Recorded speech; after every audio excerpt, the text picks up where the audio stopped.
My name is Rebecca. I'm 28 years old, and 3 hours ago, I sat in a silent courtroom while my own mother tried to convince a judge that I was incapable of managing my own life. She wanted control over everything. My bank accounts, my car, and even the apartment I bought with my own money. She didn't hesitate. She didn't flinch. She spoke as if I were a reckless teenager instead of a financially independent adult.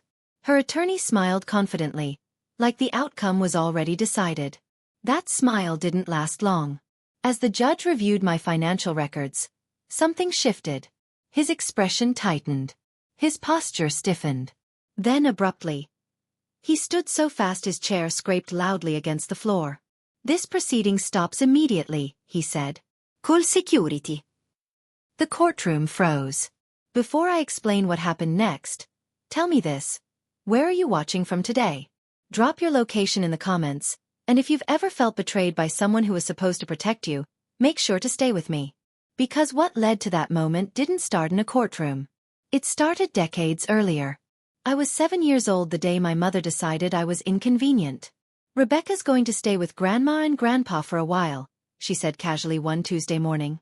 My small suitcase was already waiting by the door. No explanation. No timeline. Just a quick hug that smelled like expensive perfume and cigarette smoke. Then she left. She drove away in her red convertible, chasing a life where a child didn't interfere with her freedom.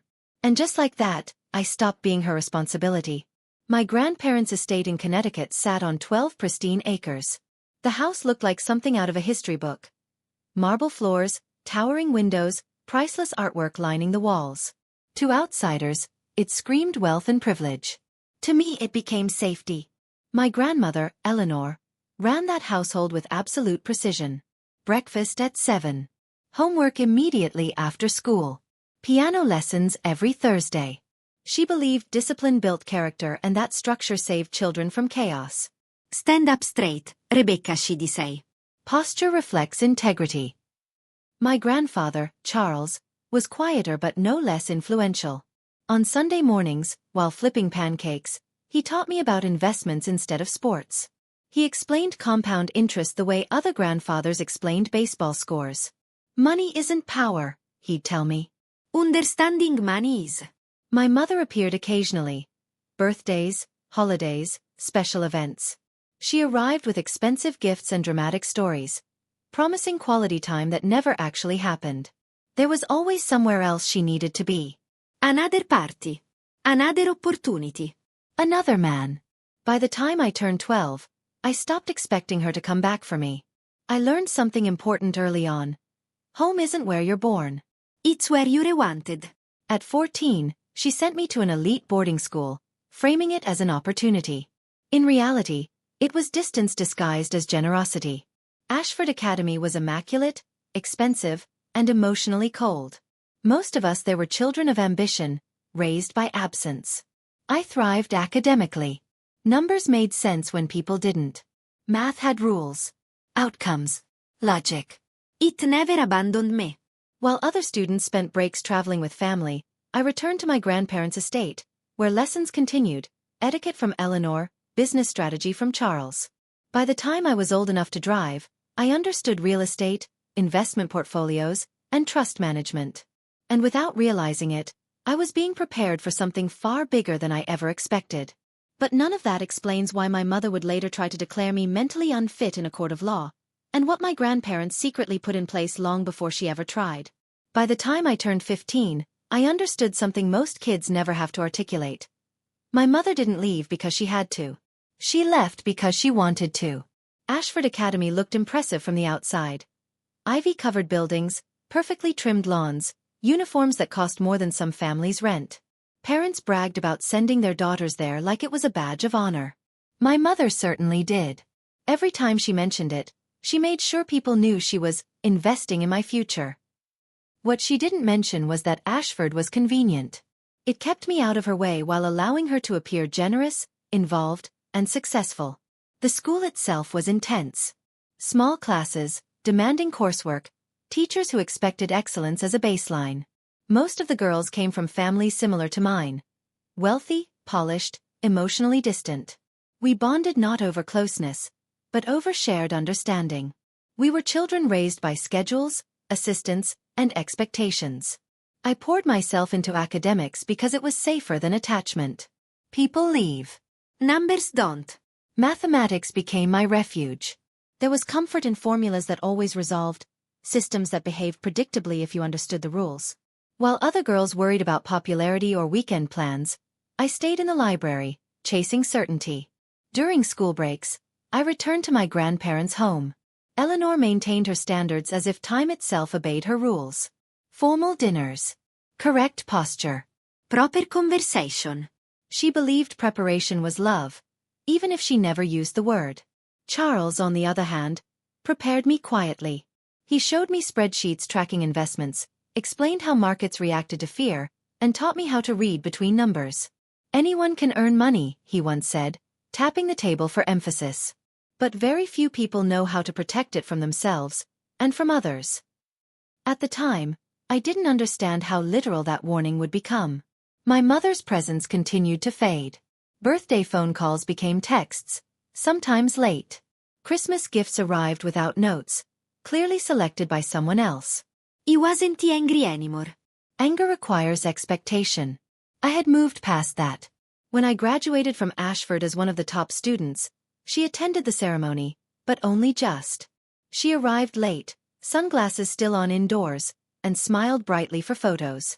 She told everyone how proud she was, how hard it had been raising such a driven daughter. I didn't correct her. At 17, I was accepted into Harvard with a full academic scholarship. My grandparents were quietly thrilled. My mother made it about herself. Can you believe it? She told her friends. My daughter at Harvard. She never asked what I planned to study. College changed everything.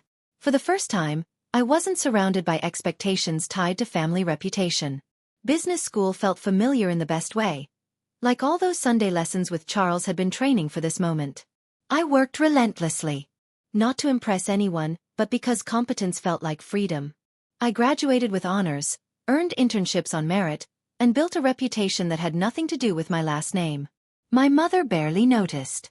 When I accepted my first job at a prestigious financial firm, she sent flowers. The card wasn't in her handwriting. And yet, that independence, earned, documented, undeniable, would later be used against me. Twisted into evidence that I was isolated, detached, and somehow incapable.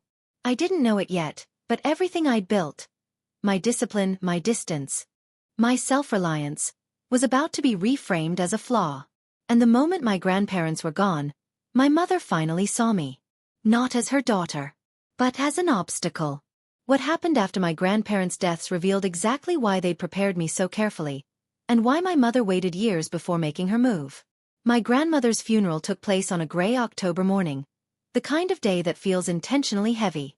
The sky was low and dull, as if even the weather understood what had been lost. The chapel was filled with people who spoke about Eleanor Morrison in polished phrases. Her philanthropy, her elegance, her dedication to tradition. They praised her as a social figure, a benefactor, a pillar of the community. What they didn't mention was how she'd raised a scared little girl with discipline instead of pity, with preparation instead of comfort. That part belonged to me. My grandfather didn't last long after her. 6 months, according to the doctors. Heart failure, they said.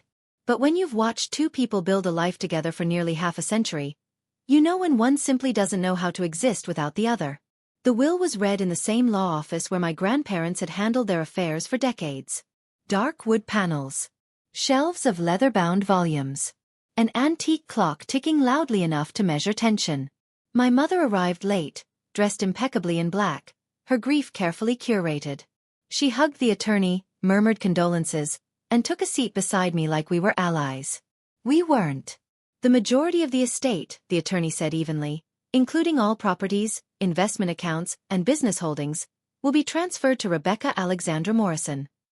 The silence that followed was absolute. My mother frowned slightly, like she'd misheard a detail.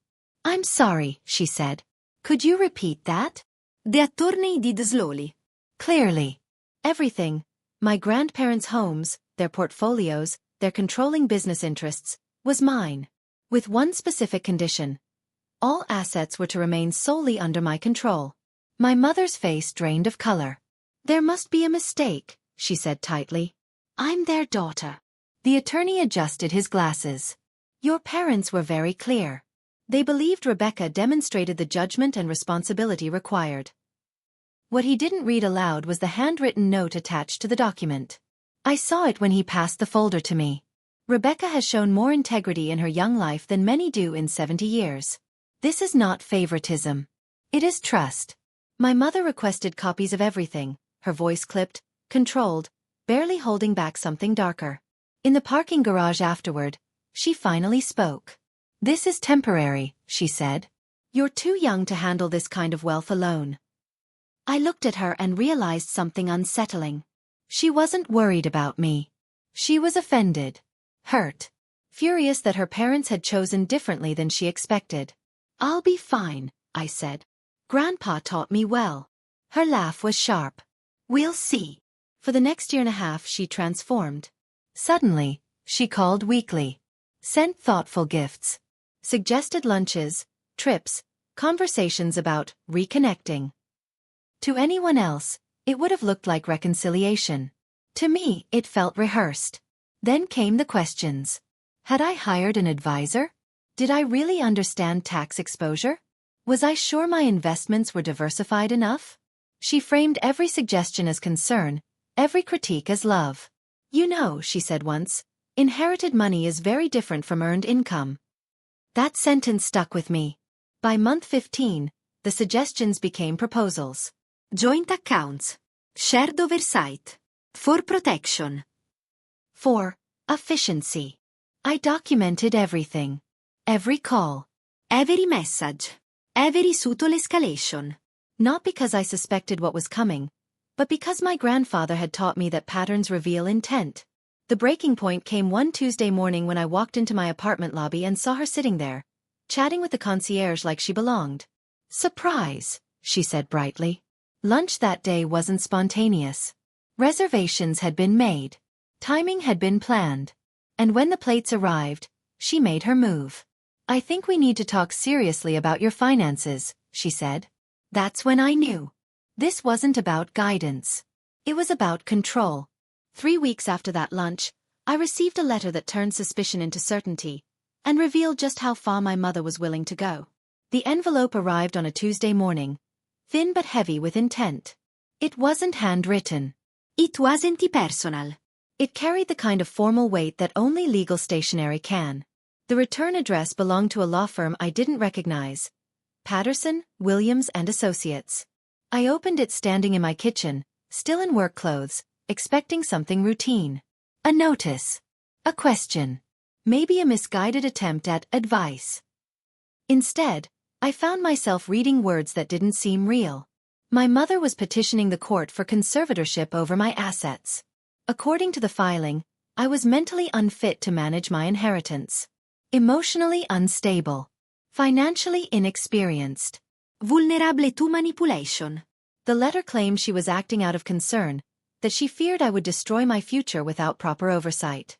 Her proposed solution? She would take control. He sat down slowly, reading the document again. Then a third time. Each pass revealed something worse. Affidavits from distant relatives I barely knew. Statements from old boarding school acquaintances who described me as withdrawn. Even a former household employee who supposedly remembered erratic behavior during childhood visits. Everything was either exaggerated or completely false. Yes, I was quiet as a child. That happens when adults treat you like a burden. Yes, I focused on school. That happens when achievement is the only currency that earns attention. But presented in legal language, those traits were transformed into symptoms. The most disturbing accusation was the last one. She claimed I had manipulated my grandparents. That I isolated them. That I influenced them to cut her out of their will for my own financial gain. The irony was nauseating. I called my grandparents' attorney immediately. He answered on the second ring. "I was expecting this," he said calmly after I explained. That stopped me cold. "Expecting it?" I repeated. "Your grandparents prepared for this possibility," he said. Can you come to my office this afternoon? 3 hours later, I sat across from him as he placed several folders on the desk. medical evaluations documenting my grandparents' mental competence until their deaths, records of meetings with multiple estate attorneys, financial documentation showing deliberate, long-term planning. Then he slid one thick folder toward me. The label read, Rebecca Morrison, Competency and Character Documentation. My hands trembled as I opened it. Inside were my academic transcripts, performance reviews from my employer, records of my savings, investments, and responsible spending, letters from professors, supervisors, and colleagues describing my discipline, integrity, and professionalism. My grandfather had built a case for me. He spent years compiling this, the attorney said. Academic excellence. Professional responsibility. Financial independence. He anticipated that someone might try to challenge the will. Understanding settled in slowly. He hadn't just trusted me. Eddie protected me. At the bottom of the folder was a handwritten letter. If you're reading this, someone is trying to take what you've earned by questioning who you are. Don't let them. You are capable. You are prepared. Use the evidence. I exhaled for what felt like the first time all day. Fear was still there, but it had changed shape. It wasn't paralyzing anymore. It was focused. We began preparing immediately. Witness lists. Documentation. Strategy. The attorney was clear. My mother's team expected me to panic, to settle, to give up control just to make the process stop. They didn't know how I was raised. They didn't know I'd been trained to document, analyze, and defend. And they definitely didn't know what would surface during discovery.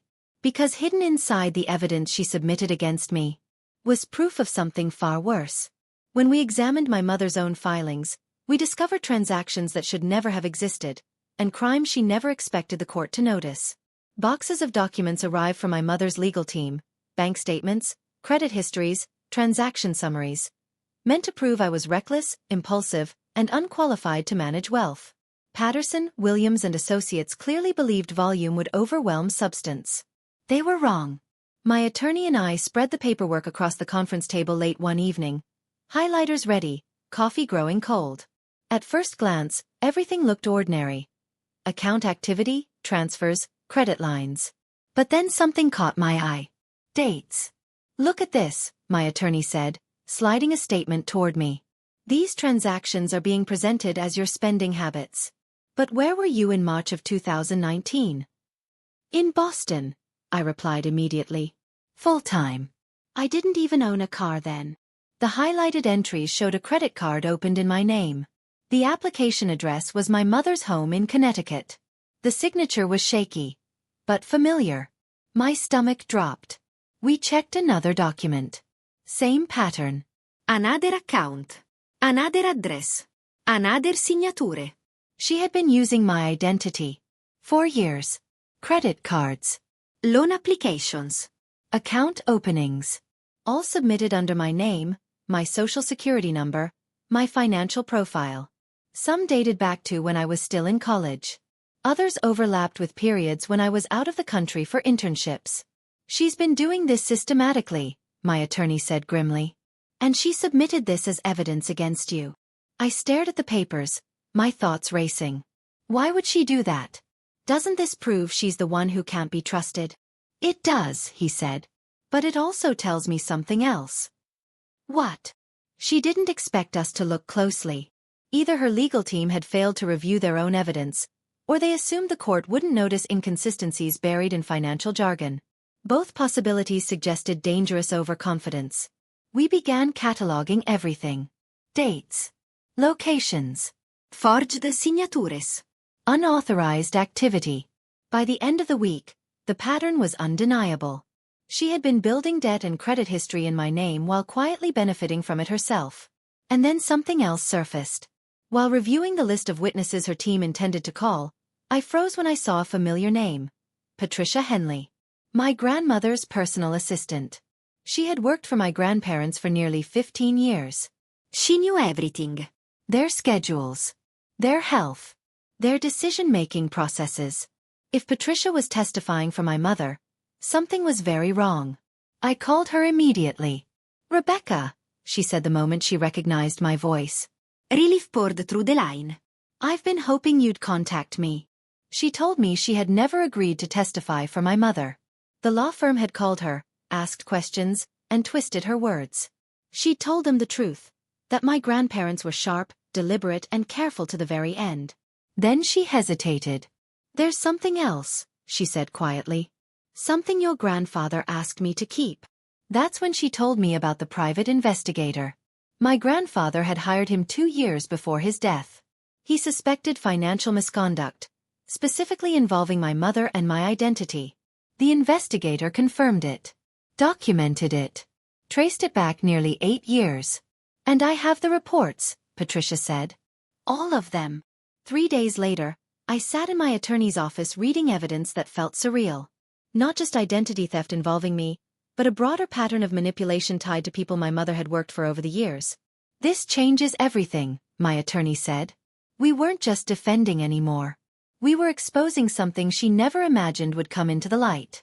But the most devastating blow didn't come from documents or spreadsheets. It came from a voice recorded years earlier, one my mother never thought anyone would hear. By the time we entered the courtroom, I already knew this case was no longer just about a conservatorship. It was about exposure.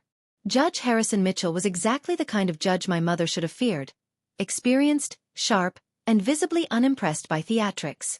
He ran his courtroom with precision and had little tolerance for emotional performances masquerading as evidence.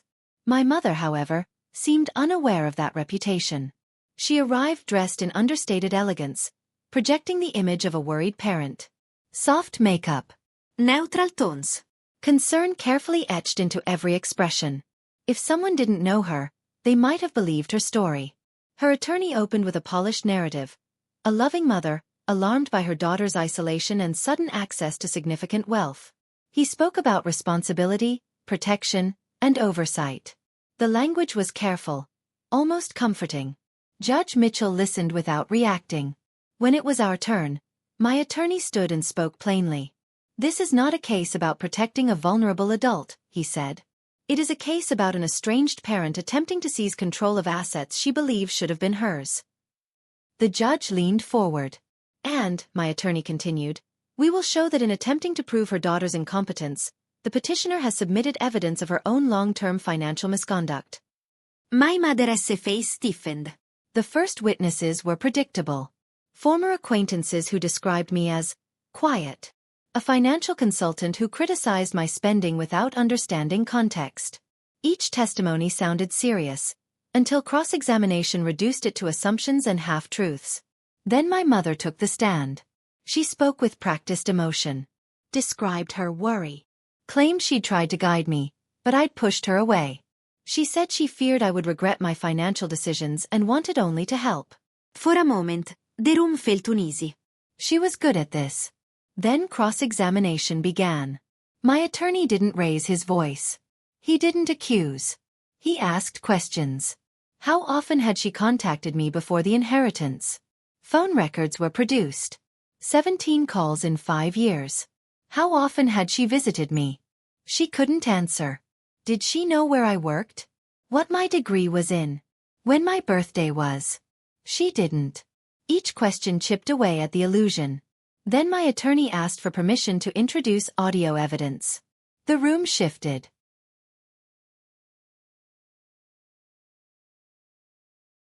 These recordings were made by the deceased grandparents with the petitioner's knowledge and consent, he said.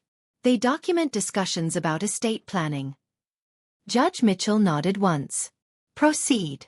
The first recording played. My mother's voice filled the courtroom. Sharp, impatient, unmistakably real. "You cannot seriously be considering leaving everything to Rebecca," she said. She is too young. She doesn't understand what this kind of money represents. My grandfather's voice followed, calm and firm. She understands responsibility. She's demonstrated it consistently. Another recording played. "This money should come to me," my mother said. I'm your daughter. That's how families work. My grandfather responded, "Families work when decisions are based on character, not entitlement." The courtroom was silent.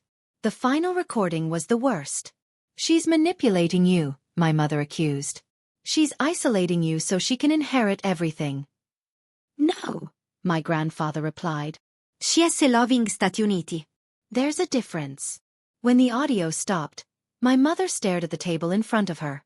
The carefully constructed image she'd brought into that courtroom had completely collapsed. Judge Mitchell removed his glasses slowly. These recordings, he said, directly contradict the petitioner's testimony. My mother's attorney attempted to object. The judge shut him down with a raised hand. For the first time since this began, I saw something close to fear on my mother's face. Not fear of losing. Fear of being seen. But the recordings weren't the end. The next witness would connect every lie, every forged signature, and every accusation into a single devastating truth, one my mother could no longer escape. The courtroom felt different the next morning. Word had spread about the recordings. The gallery was fuller than before. Legal observers, reporters, and people from the financial community who had known my grandparents. My mother sat stiffly at the plaintiff's table, no longer projecting concern, just endurance. Judge Mitchell entered with a grim expression. This was no longer routine. Before we proceed, he said, the court will address the allegations raised yesterday. These matters may extend beyond this proceeding. My attorney stood. Your Honor, we'd like to call Patricia. Patricia walked to the stand with quiet confidence. She wasn't nervous. She was resolved. 15 years of managing my grandparents' affairs had given her the composure of someone who knew facts mattered more than emotion. She swore in and sat upright. Ms. Henley, my attorney began, can you describe the mental state of Charles and Eleanor Morrison in their final years? They were exceptionally lucid, Patricia answered.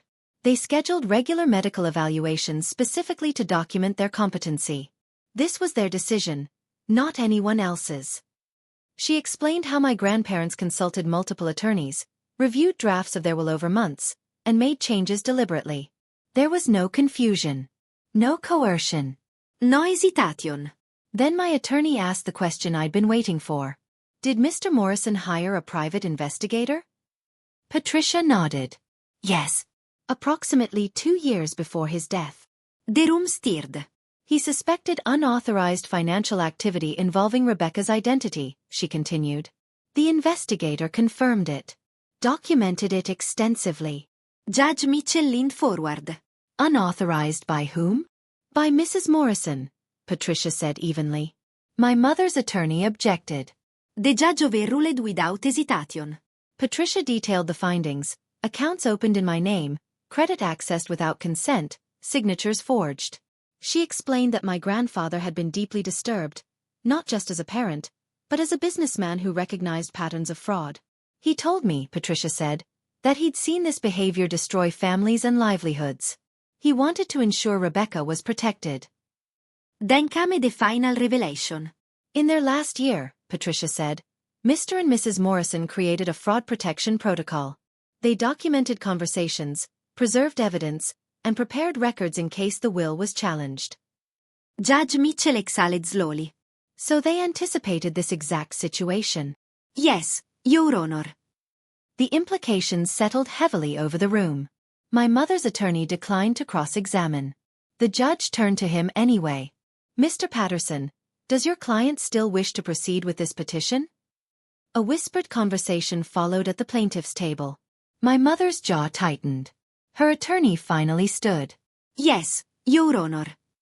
The words felt desperate. The judge nodded once. Very well. Then he looked at my attorney. Call your next witness. My name was spoken. Walking to the Stanfield funeral. I wasn't there to accuse. I wasn't there to attack. I was there to state facts about my own life. Facts that had been twisted beyond recognition. I described my education, my career, my financial decisions. I explained how I'd preserved my grandparents' investment strategy, diversified responsibly, and continued their charitable commitments. None of it sounded reckless. Then came the hardest question. Do you believe your mother is acting in your best interest?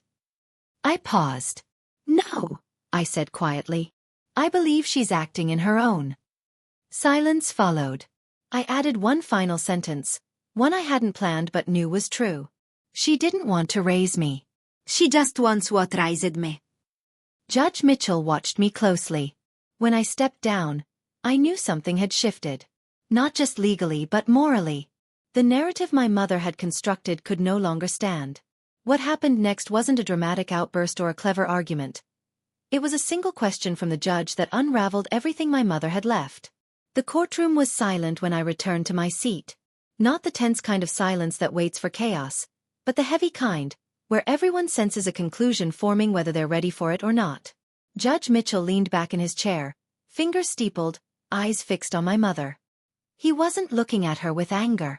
He was looking at her the way people do when they've already made up their mind and are now deciding how much patience to extend. "Mrs. Morrison," he said calmly, "I have one question for you." My mother straightened, clearly relieved that she was being addressed again. She still believed she could recover this. "Yes, Your Honor." "When is your daughter's birthday?" The question landed softly, but it detonated. My mother blinked. Once. Twice. Her lips parted, then closed again. She glanced toward her attorney, who stared back helplessly. "My daughter's birthday?" she repeated, buying time. "Yes," the judge said. "The date." The room felt unbearably still. "Well," she said slowly, it's in the spring." A murmur rippled through the gallery. Judge Mitchell's expression hardened. "Mrs. Morrison, I didn't ask for the season. I asked for the date." Her composure finally cracked. "I'd have to check," she said. "It's been April 15th, my attorney said quietly. "Rebecca turned 28 today." The words echoed. Today. I hadn't even realized it myself until that moment. In the chaos of preparation, filings, testimony, I'd forgotten my own birthday. So had my mother. Judge Mitchell removed his glasses and set them down deliberately. "You don't know your daughter's birthday," he said. "You don't know where she works, what she studied, or how she supports herself. You had minimal contact with her for over a decade. And yet you're asking this court to believe you're suddenly qualified to make decisions about her financial future." My mother's face flushed red. "That money should have been mine," she snapped, the words spilling out before her attorney could stop her. "I'm their daughter. They owed me that." There it was. The truth, stripped of pretense. She stood halfway out of her chair now, anger replacing performance. She turned them against me. Made them think I was irresponsible.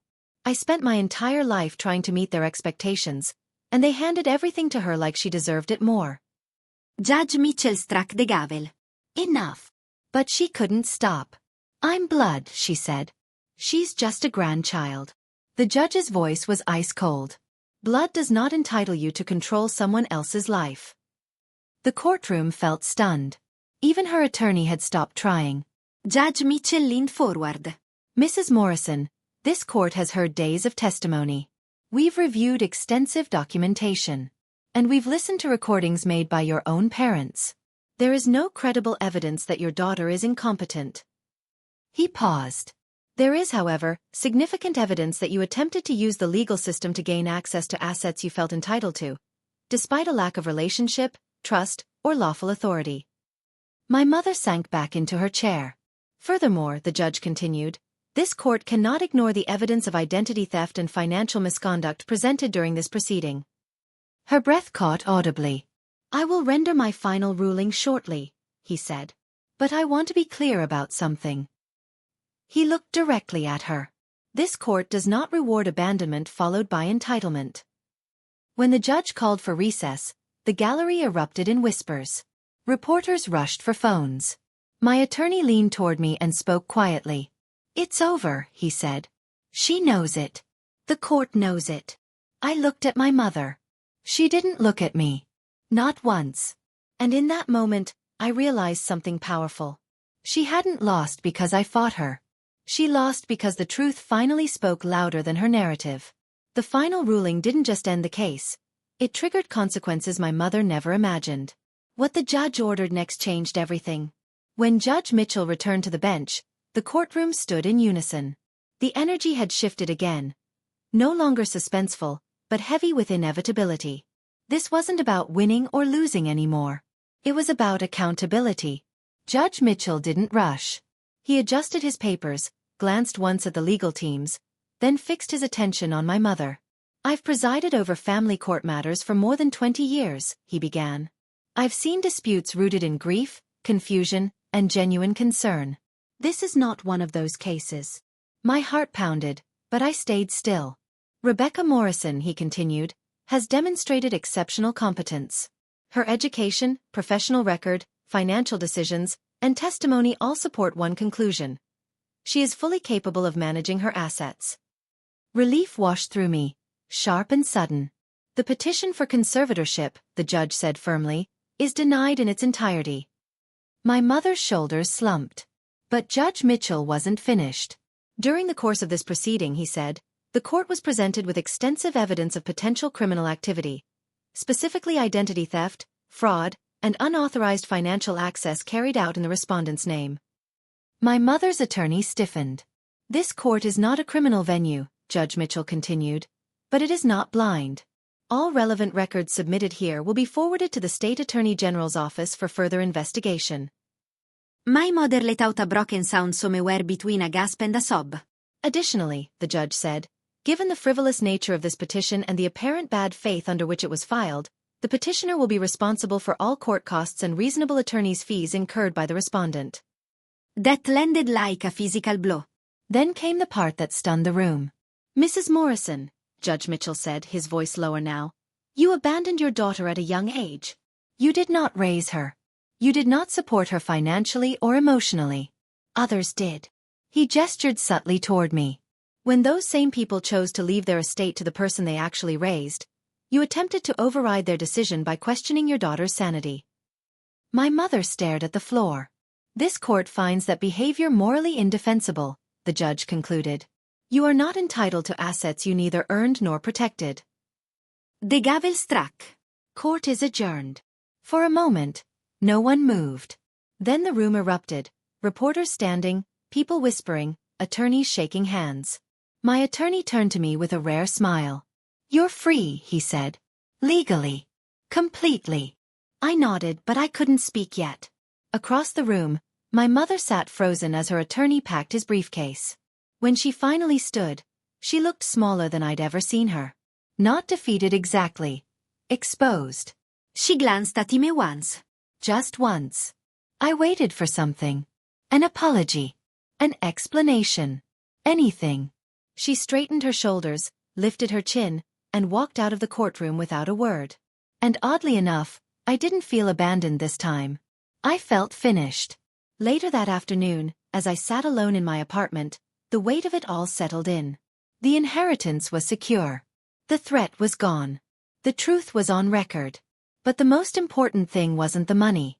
It was that, for the first time in my life, I hadn't stayed silent to preserve a relationship that never truly existed.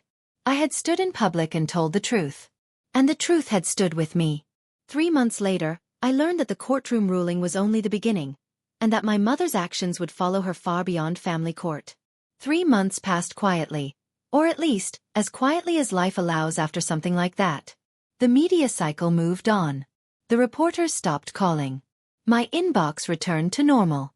On the surface, it looked like the case had ended the moment Judge Mitchell struck his gavel. It hadn't. One morning, I received a certified letter from the State Attorney General's office. I already knew what it would say before I opened it. The investigation Judge Mitchell ordered had moved forward. Formal charges were being filed against my mother. Identity theft. Financial fraud. Unauthorized use of personal identifying information. Multiple counts, spanning several years. The language was clinical, detached, but the implications were unmistakable. The evidence had been overwhelming. The accounts she'd opened in my name. The credit she'd accessed. The forged signatures. The pattern wasn't accidental or impulsive. It was systematic. And once investigators started pulling threads, they found more than just my name involved. Apparently, I wasn't the only one. Several former employers and elderly clients came forward after subpoenas were issued. Similar stories. Similar patterns. Access gained through trust. Boundaries crossed quietly. Just enough to stay unnoticed, until she pushed too far. My attorney called me later that day. She's been advised to take a plea, he said. The evidence is airtight. I felt something unexpected then. Not satisfaction, not anger, but distance. Emotional detachment. The kind that comes when something no longer has power over you. A few weeks later, she pleaded guilty. No dramatic trial. No public outburst. Just a quiet courtroom, a negotiated agreement, and a sentence that included supervised probation, restitution, and a permanent record that couldn't be explained away with charm. I didn't attend. I didn't need to. That chapter closed without me present, and that felt appropriate. People asked me how I felt about it. Friends, colleagues, even distant relatives who suddenly remembered my number now that the story had circulated. I told them the truth. I feel finished. Not relieved. Not victorious. Finished.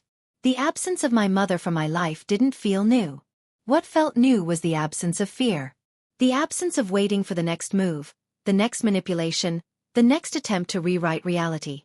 With the inheritance secure and the legal threats gone, I finally had space to ask myself a question I'd never had time for before.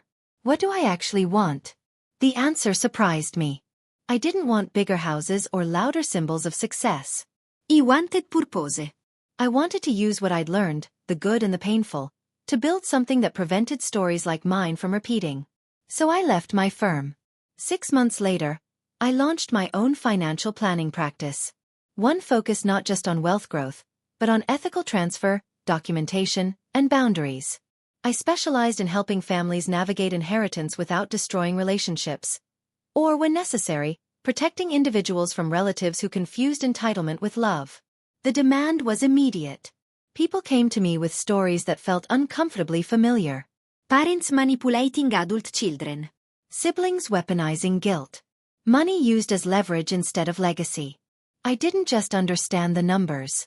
I understood the damage. And that made all the difference. I never heard from my mother again. No calls. No letters. No attempts at reconciliation. Maybe she was angry. Maybe she was ashamed. Or maybe she simply moved on to a story where she could still be the victim. Either way, I didn't follow. Because some endings aren't meant to be repaired. They're meant to be respected. Looking back now, I realize the courtroom wasn't where I reclaimed my power. It was just where it became visible. Long after the legal case ended, long after the documents were filed and the headlines faded, I found myself thinking less about my mother and more about my grandparents. Not about the money. About the intention. Eleanor and Charles Morrison never sat me down and said, "One day, we leave everything to you." They didn't make promises. They didn't dangle security as a reward. Instead, they did something far more powerful. They prepared me to never need it. At the time, I thought Eleanor's strict routines were about control. Breakfast at the same hour every day. Manners corrected instantly. Expectations that never bent. Only later did I realize she was teaching me something essential. Structure creates stability when people don't. Charles taught me something else entirely. He never talked about wealth as something owed or inherited by default. He talked about it as responsibility. As stewardship. As a test of character. Money magnifies who you already are, he once said. It doesn't fix anything. That sentence didn't make sense to me when I was young. It does now. When my mother saw the inheritance, it amplified her resentment. Her entitlement. Her belief that love was transactional. When I received it, it amplified the habits my grandparents had spent years instilling. Discipline, caution, and accountability. That's why they trusted me. Not because I was perfect, but because I was prepared. I realized something else too. My grandparents didn't just protect their assets. They protected me. They understood that money doesn't just attract opportunity. It attracts people who feel entitled to rewrite history. They documented everything. Not out of paranoia but out of clarity. They knew exactly who my mother was. They loved her, but they didn't confuse love with blindness. And they refused to sacrifice me to preserve her feelings. That, I've learned, is one of the hardest truths for families to accept. We're taught that blood excuses behavior. That family should always come first. That confronting harmful relatives is betrayal. But my grandparents showed me a different truth. Family isn't defined by biology alone. It's defined by who shows up. Who protects. Who prepares you for the world instead of exploiting you when you succeed. I used to wonder if I was cold for not reaching out after everything ended. If I should have tried harder. If forgiveness required contact. Then I remembered something Charles said during one of our quiet Sunday mornings. Forgiveness doesn't mean access, he told me. You can release anger without reopening the door. That idea changed everything. I forgave my mother, not because she asked, but because I didn't want to carry the weight of her choices anymore. But forgiveness didn't mean inviting her back into my life or trusting her with anything she'd already proven she couldn't handle. That boundary wasn't cruelty. It was wisdom. As my firm grew, I saw how rare that clarity was. Clients struggled with guilt when cutting off financial manipulation. They questioned themselves for choosing peace over obligation. I understood them. Because I'd lived it. And every time I helped someone protect themselves, I felt like I was honoring my grandparents. Not just their legacy, but their values. They didn't raise me to inherit wealth. They raised me to survive truth.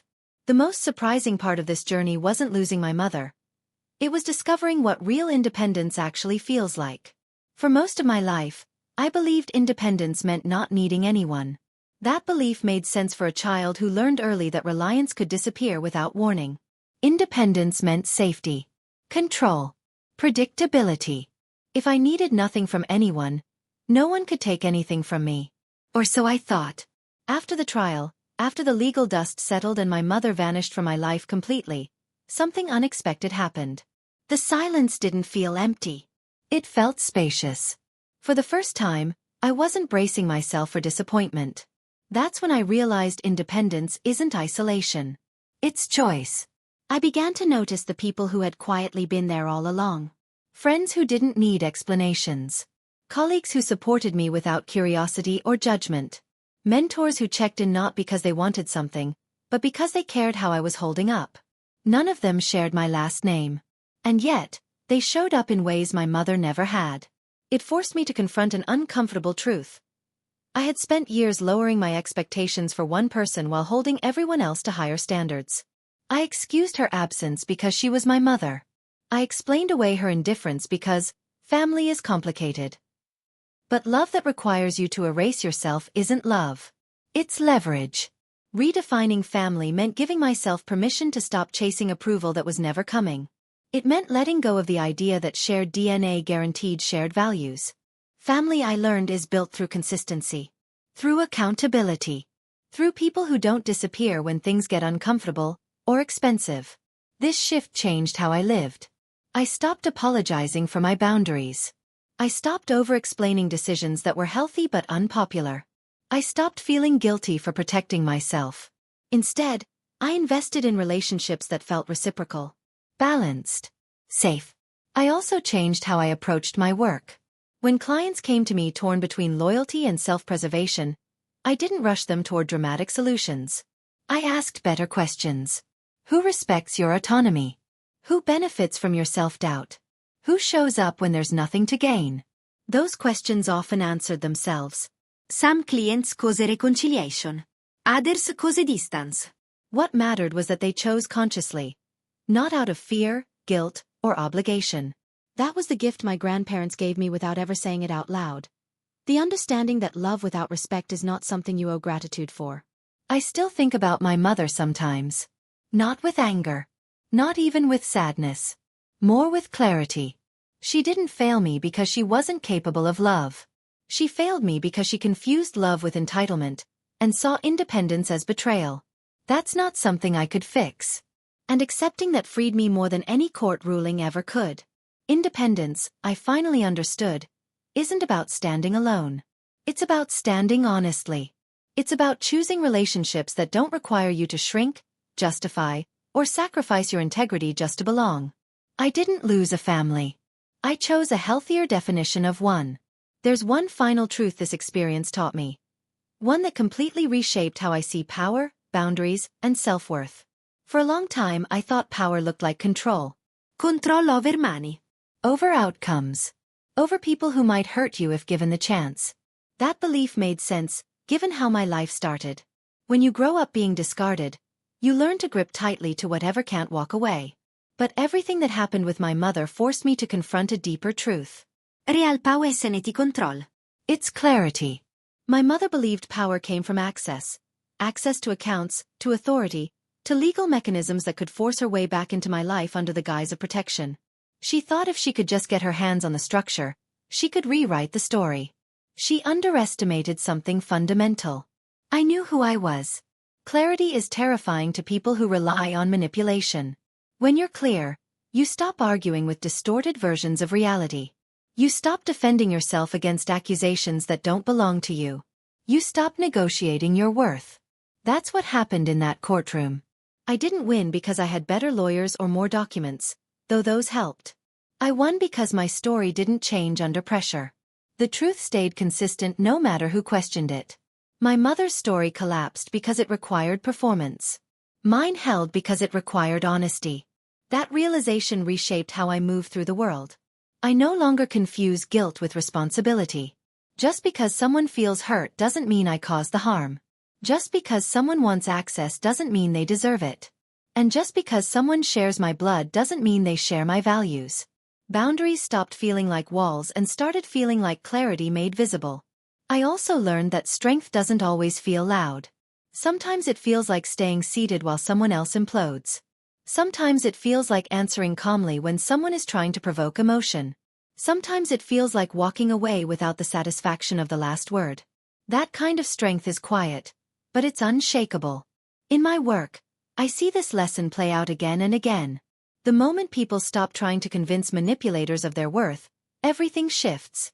The moment they stop explaining their no, the power dynamic reverses. Manipulation thrives on confusion. Clarity starves it. That's why my grandparents' greatest gift wasn't money or protection. It was self-trust. They raised me to believe evidence matters. Patterns matter. Behavior matters more than promises. Once you internalize that, gaslighting loses its grip. You don't need to prove you're sane when you trust your own perception. You don't need validation from people who benefit from your doubt. You don't need permission to protect yourself. I used to think standing up for myself would feel dramatic or aggressive. Instead, it felt calm. Almost boring. Like finally aligning with something that had always been true. The moment I stopped trying to be understood by my mother was the moment I became unmovable. And that's the kind of power no court can grant, and no one can take away. There's only one part of this story left. The part that ties everything together and explains why I don't regret a single boundary I set. For a long time, I believed closure came from conversation. An apology. An explanation. A moment where the person who hurt you finally understands what they did and why it mattered. I waited for that moment longer than I care to admit, even after everything my mother put me through. I thought maybe, once the court case ended, she'd reach out. Say something human. Something real. Even something messy would have been better than nothing. But nothing came. At first, that silence felt familiar.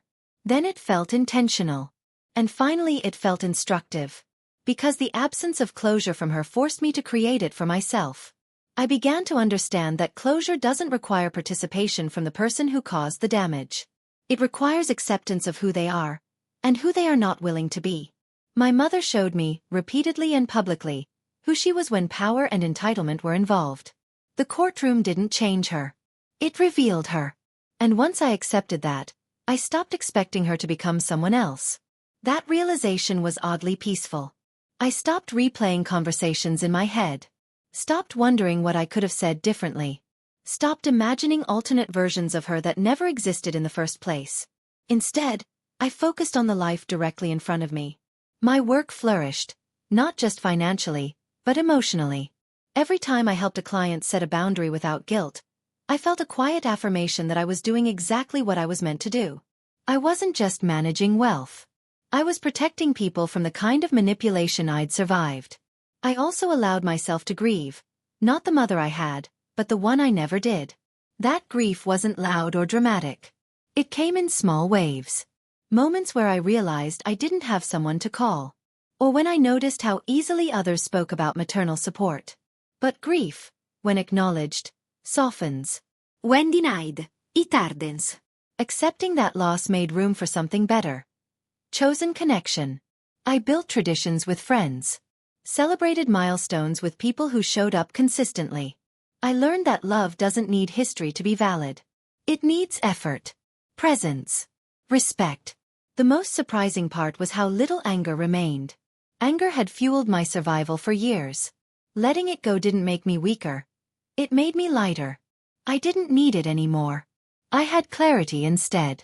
One evening, while organizing old documents, I found my grandfather's handwriting again. Not a legal note this time, just a margin comment on an old investment printout. Peace is the dividend of integrity. I sat with that sentence for a long time. My grandparents didn't just leave me resources. They left me a roadmap for how to live without becoming hardened or entitled. How to succeed without abandoning empathy. How to walk away without bitterness. I never got closure from my mother. But I got something far better. I got peace without permission. There's one final part left. The moment where everything comes full circle and I share why I would make the same choices again without hesitation. If you'd asked me years ago how this story would end, I would have imagined something softer. A reconciliation. A heartfelt conversation. Maybe even a quiet understanding where things didn't have to be said out loud. I believed that endings were supposed to heal everyone involved. Now I know better. Some endings aren't meant to repair what was broken. They're meant to stop the breaking. Looking back, I don't regret a single boundary I set. Not the legal ones, not the emotional ones, not even the silence that followed. Every step I took was a response, not a provocation. A defense, not an attack. I didn't escalate the situation. I survived it. What surprised me most wasn't my mother's behavior. On some level, I'd always known who she was when things didn't go her way. What surprised me was myself. I didn't crumble. I didn't fold to guilt or fear or the pressure to keep the peace. I didn't sacrifice my stability to preserve a version of family that only existed in theory. I stood still while the truth did the work. And that changed how I see myself. For the first time, I wasn't defining my worth in contrast to her rejection. I wasn't trying to prove I was enough. I already knew I was. That confidence didn't come from winning in court or securing an inheritance. It came from alignment between my values, my actions, and my boundaries. There's a deep calm that settles in when those three finally match. I often think about the younger version of me. The 7-year-old with the packed suitcase. The teenager who learned to disappear into achievement. The young woman who believed competence was the same thing as love. If I could speak to her now, I wouldn't promise her things would get easier. I'd promise her they'd get clearer. Clarity is what saved me. Clarity about who deserved access to my life. Clarity about what love actually looks like. Clarity about the difference between obligation and connection. My mother never learned that difference. And that's tragic. But it's not my burden to carry. I built a life rooted in intention. I surrounded myself with people who don't confuse proximity with entitlement. I cose peace over performance. Truth over tradition. Self-respect over approval. And yes, sometimes that choice is lonely. But loneliness passes. Self-betrayal doesn't. If there's one thing I hope people take from my story, it's this. You are not required to keep anyone in your life who only values you when they can control you. You are not cruel for protecting what you work to build. And you are not broken because someone who should have loved you chose not to. Some people don't lose access to you because you're unforgiving. They lose access because you finally stop abandoning yourself. I would choose this ending again. Every time. Because it gave me something no inheritance ever could. The freedom to live without apology.